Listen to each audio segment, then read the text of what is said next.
Bom dia, meus amados irmãos, a graça e a paz do Senhor Jesus, louvado seja sempre o nome do Senhor. O Senhor Jesus ensinou durante 3 anos todo o tempo do seu ministério. Ele não perdeu tempo, como nós temos dito várias vezes. Jesus trabalhava todos os dias pregando a palavra do Senhor, não tinha tempo para descansar. Mesmo assim, ainda ele se afastava para orar, mas o seu dia a dia era bem atarefado. E um dos métodos de pregar foi o uso de parábolas. O Senhor Jesus começava a ensinar, mas ensinar por parábolas. E é o que acontece exatamente no capítulo 13 de Mateus. Nós vamos ver a primeira das parábolas do capítulo 13, que diz assim: Naquele mesmo dia, saindo Jesus de casa, sentou-se à beira-mar, e grandes multidões se reuniram perto dele, de modo que entrou num barco e se assentou, e toda a multidão estava em pé na praia. E de muitas coisas lhes falou por parábolas, e dizia: Eis que o semeador saiu a semear. E ao semear, uma parte caiu à beira do caminho, e vindo as aves a comeram.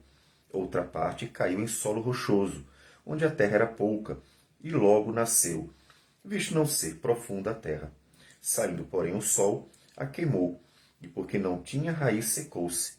Outra caiu entre os espinhos, e os espinhos cresceram e sufocaram. Outra, enfim, caiu em boa terra, e deu fruto, a 100, a 60 e a 30 por um. Quem tem ouvidos para ouvir, ouça. Bem, essa é a primeira parábola. Logo em seguida, ele vai explicar por que fala por parábolas. A gente pode ver isso com a graça do Senhor amanhã. Mas, o primeiro momento é a parábola do semeador. Veja que a parábola é uma forma de falar por figuras de linguagem.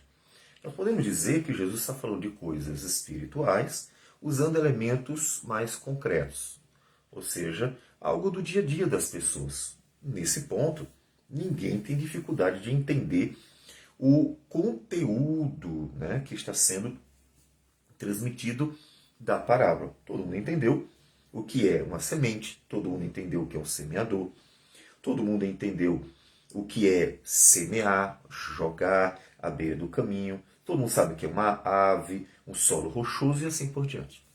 Ou seja, a parábola ela usa elementos que são comuns para falar de uma realidade que não é comum. As pessoas não veem o reino de Deus como veem a natureza ao seu redor. E o Senhor Jesus, então, usou desses elementos para falar sobre a recepção das pessoas acerca da palavra de Deus. Porque algumas pessoas ouvem, mas não dão seguimento, não se arrependem, não se convertem. Mas outras pessoas, elas ouvem a palavra do Senhor e frutificam. Jesus está mostrando o que acontece. São 2 grupos, na verdade. Na parábola, aparece 4, O que foi semeado à beira do caminho, em solo rochoso, entre os espinhos e em boa terra. Nesse momento, talvez você pense assim, então existem 4 tipos de pessoas, Não são 4 tipos de pessoas, inclusive porque na sequência, nas outras parábolas, como a parábola, por exemplo, do joio e do trigo, Jesus diz que são só 2, ou é trigo ou é joio. Mas ele mostra situações diferentes. Veja que aqui não são 4 grupos de pessoas, são situações diferentes. 4 tipos de situações. E veja que no final o resultado são 2 apenas. Ou creu ou não creu. Logo, são 2 grupos de pessoas, mas com situações diferentes. E a explicação da parábola, o próprio Senhor Jesus dá. Nós encontramos a partir do versículo 18. Como disse, esse interregno entre o versículo 10 e 17 nós vamos ver mais tarde, outro momento. Mas vamos ver a explicação da parábola. Ele diz assim, a partir do versículo 18 de Mateus 13.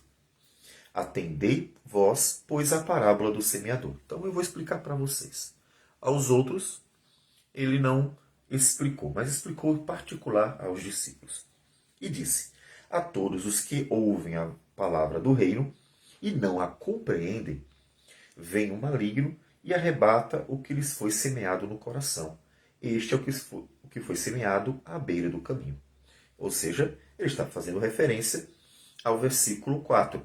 Ao semear, uma parte caiu à beira do caminho e vindo as aves a comeram. As aves aqui ele disse que são o maligno, né?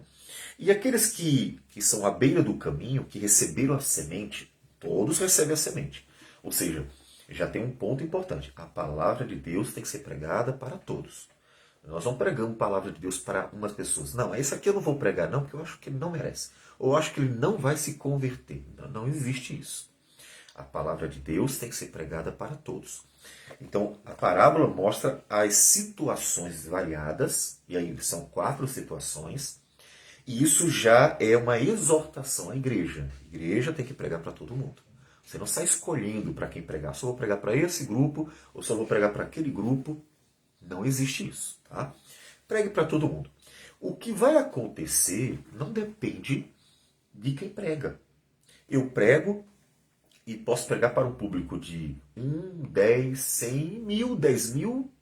E o que vai acontecer não dependerá de mim. Nem naquele 1, nem no 10, nem no 100, nem no 1000, nem no 10 mil e assim por diante. Então, apenas pregue e deixe que o restante aconteça. E aquele que é à beira do caminho diz que não compreendeu a palavra do Senhor. A palavra não foi compreendida. É interessante ver a ordem aqui das coisas. Primeiro ele diz que a palavra foi semeada, mas não foi compreendida. E aí vem o maligno e arrebata o que foi semeado no coração. Mas ele não compreendeu. Você sabe que até a culpa não está em Satanás. Satanás não é nada bonzinho. Mas ele não responsabiliza Satanás por não ter possibilitado que aquela pessoa compreenda. Ela não tem a capacidade de compreender. Ela não compreendeu. Satanás, então, se aproveita dessa incapacidade, cria suas bagunças, né, apresenta suas ideologias e vai tirando aquilo que foi semeado para que ele, a garantia de que nunca vá frutificar. Né? É claro que o Satanás quer que as pessoas sejam destruídas, que elas vão para o inferno e assim por diante. Mas o foco aqui não está no maligno, tanto que é a única situação em que ele aparece. Não vai aparecer nas outras situações. O foco está na pessoa. Jesus está mostrando que em diversas situações da vida, o problema está nas pessoas. Por que aquela pessoa não se converte? Já preguei tanto, já falei tanto. Coração coração que não compreende. Mas aquela dali ouve e logo se arrepende. Isso acontece em toda pregação. Você prega a mesma palavra. A palavra de Deus é pregada. Não importa se com mais dureza, menos dureza, com mais erudição, menos erudição, a palavra é pregada.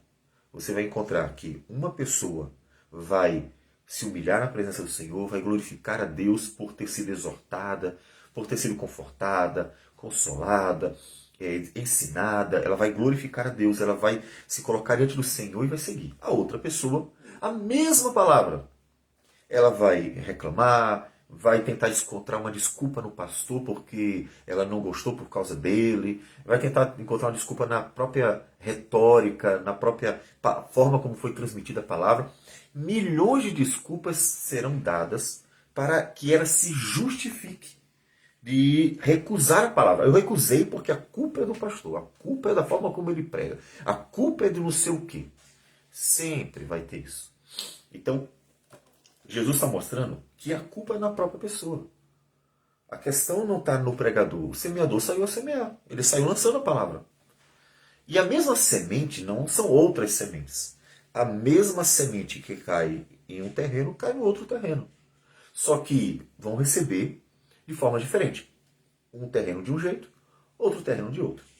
Situações diferentes, 2 grupos de pessoas. Quem vai acolher e vai produzir, frutificar, e quem não. Então, primeira situação, a falta de compreensão da palavra. A pessoa não compreende, a pessoa despreza, ela simplesmente não entra a palavra em seu coração. E aí, diante das situações da vida, o maligno vai e tira de vez, né? Faz com que ela esqueça de vez, colocando situações para isso. E aí vem o segundo momento. O que foi semeado, versículo 20. Em solo rochoso, Esse é o que ouve a palavra e a recebe logo com alegria, mas não tem raiz em si mesmo, sendo antes de pouca duração, em lhe chegando a angústia ou a perseguição por causa da palavra, logo se escandaliza. Esse é o versículo, essa é uma referência ao versículo 5. Outra parte caiu em solo rochoso, onde a terra era pouca e logo nasceu, visto não ser profunda a terra. Saindo, porém, o sol a queimou, e porque não tinha raiz, secou-se. Então, outra parte, né, das sementes caiu em solo rochoso. Esse solo rochoso, o Senhor Jesus diz que, uma vez que o solo é rochoso, então não tem profundidade. Então a semente não cai, não entra na terra, né? não se esconde do sol. Né? Ela não fica fundo. A palavra não entra de verdade, fica superficial. Essa é a questão, fica superficial. E aí, uma advertência é, pessoas podem ouvir a palavra, superficialmente aceitam, e até com alegria. Ah, que legal! E começa a caminhada cristã, porque ela recebeu, a semente caiu, né? Deu algum sinalzinho por ali, aparentemente, mas é algo superficial. É algo superficial. O que acontece? Então, vem o sol e queima. E aqui ele diz que são as lutas, as angústias, as tribulações, os problemas. Eu pensei que tudo fosse dar certo na minha vida, eu pensei que tudo fosse caminhar bem, eu pensei que Deus fosse me abençoar, eu pensei que então a minha vida ia ser só prosperidade, como é prometido por aí, eu pensei que tudo então ia melhorar na minha vida. Então uma pessoa teve uma animada, mas logo percebeu que é o contrário. Que por causa da palavra de Deus, o mundo que jaz no maligno, o diabo que odeia a igreja, vão apertando. E a perseguição por causa da palavra, como ele diz, vem a angústia e a perseguição, então ele logo se escandaliza. Isso é um absurdo, deixa para lá. Me tornar cristão para quê? Para isso? E desiste. Então a igreja tem que ter cuidado. Semeie para todo mundo. Mas não pense que todos os que aparentemente vão demonstrar-lhe sinais de que querem alguma coisa, realmente querem. E aí, essa é a importância da tribulação. Observou? Que aí tem um ponto aqui importante. É que a tribulação, ela é importante. A luta é importante. A igreja tem que passar. Quando a igreja está passando por tribulações e lutas e problemas, nós pedimos, Deus tem misericórdia, ajuda. Sim, devemos orar para Deus nos dar graça. Mas a principal oração deve ser aquela de Atos 4, que Pedro e os demais apóstolos da igreja fizeram. Dá-nos coragem. Por quê? Porque a tribulação, ela tem um papel benéfico. Qual é? Purificar a igreja. Muita gente vai chegando na igreja superficialmente. Demonstra alguma coisa, parece que é tudo bem, pessoas novas, relacionamentos agradáveis, promessa de que Deus abençoará, e elas vão se achegando. Mas a tribulação tem que vir. Por quê? Porque a gente se engana. Não é fácil você, às vezes, discernir se a pessoa se converteu de verdade ou não. Se ela está dizendo, se ela está aceitando tudo, se ela está dizendo que crê em tudo, e muitas vezes ela nem está entendendo a profundidade daquilo dali. Então a tribulação, ela tem um papel muito importante dentro da igreja. Ela tem um papel muito importante para o cristianismo, porque a tribulação, as angústias, os problemas que aparecem na vida ajudam a peneirar. Ah, olha lá, apareceu a tribulação, apareceu a angústia, apareceu um problema, e a pessoa logo começa a desistir. Ah, quero não. Ser cristão para ficar sofrendo, quero não. E essas pessoas vão indo. Aí você diz, puxa, fulano desistiu.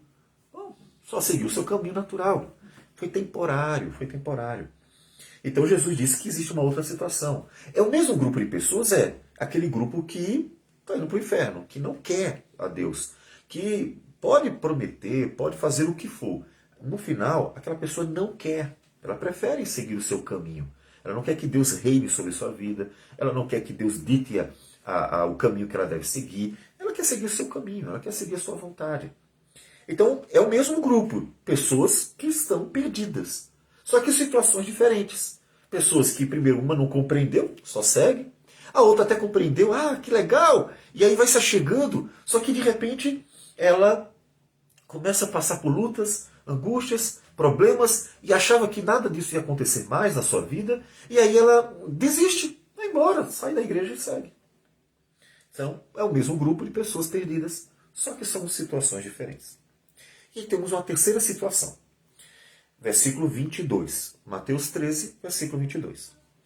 O que foi semeado entre os espinhos é o que ouve a palavra, porém os cuidados do mundo e a fascinação das riquezas sufocam a palavra e ela fica infrutífera. É uma referência ao versículo 7 de Mateus 13. Outra caiu entre os espinhos e os espinhos cresceram e a sufocaram.